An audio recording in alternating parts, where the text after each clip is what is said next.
महाराष्ट्राचे मुख्यमंत्री एकनाथ शिंदे हे पक्ष संघटनेच्या बांधणीसाठी महाराष्ट्र दौऱ्यावरती आहेत आणि शिंदे यांच्या दौऱ्यापूर्वीच ओबीसी आरक्षणाचा मुद्दा पुढे करत ओबीसी नेत्यांनी आंदोलन सुरू केलेलं आहे आणि त्या संदर्भातली एक बैठक हिंगोलीमध्ये पार पडलेली आहे।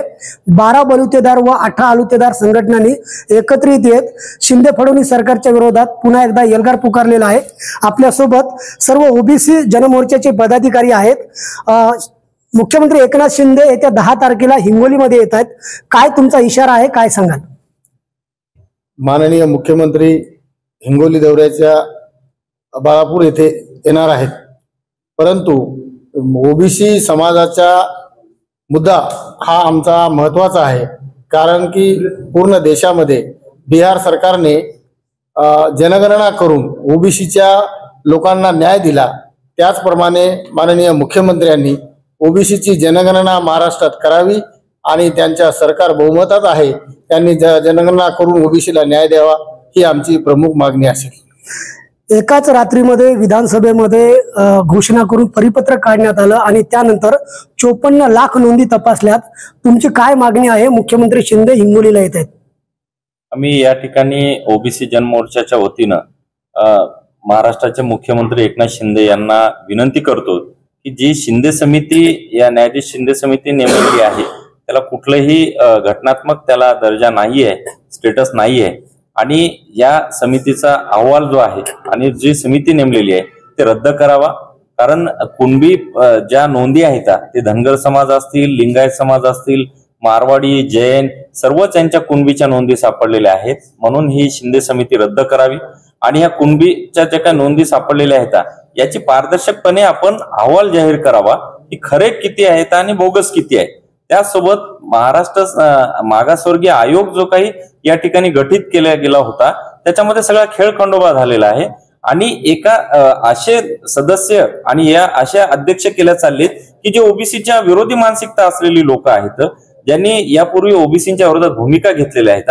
म्हणून आपण मागासवर्गीय आयोगाचा अध्यक्ष सुद्धा हा ओबीसीच नेमावा आणि येत्या आम्ही 20 जानेवारी पर्यंत आपले जे खासदार आहेत आपल्याच पक्षाचे, मुख्यमंत्री साहेबांना आम्ही ते पण विनंती करतो की त्यांची जी काही खासदारकीचा राजीनामा मंजूर झाला की नाही आणि त्यांची जी काही भूमिका आहे या मतदारांबद्दल ओबीसीच्या, ती सुद्धा आपल्या माध्यमातून तरी आपण जाहीर करावी। अन्यथा आम्ही येत्या 20 जानेवारीच्या नंतर आम्ही या जिल्ह्यामध्ये ओबीसी जेलभरो आणि सगळेच रास्ता रोको आंदोलन तीव्र करणार। ओबीसी समाजाने 20 जानेवारीला एक राज्यव्यापी आंदोलनाचा देखील इशारा दिलेला आहे। कसं असेल आंदोलन, काय त्याचं स्वरूप असेल? 20 जानेवारीला राज्यव्यापी आंदोलनाचा इशारा केलेला आहे। यामध्ये गाव पातळीपासून तालुका पातळी, जिल्हा पातळीपर्यंत व राज्य पातळीपर्यंत सर्वत्र आंदोलन केले जातील। ते वेगवेगळ्या माध्यमातून केले जातील, निवेदनं दिले जातील, रस्ता रोको केला जाईल, याशिवाय आम्ही जेल भरो सुद्धा करणार आहोत। विद्यार्थ्याच्या शिक्षणाच्या बाबतीमध्ये हे सरकार पूर्णतः दुर्लक्ष करत आहे। ओबीसीची संख्या 54% आहे। यात हिंगोली सारख्या जिल्ह्यामध्ये एकही ओबीसीचं वसतिगृह नाहीये। प्रत्येक तालुक्याला वसतिगृह व्हायला पाहिजे, त्यांच्यासाठी स्वतंत्र निधी व्हायला पाहिजे। याशिवाय अनुसूचित जाती आणि जमातीच्या धर्तीवर स्पेशल कंपोनंट प्लॅन ओबीसीच्या साठी करून त्यांचा निधी राखीव ठेवावा, ही आमची मागणी आहे।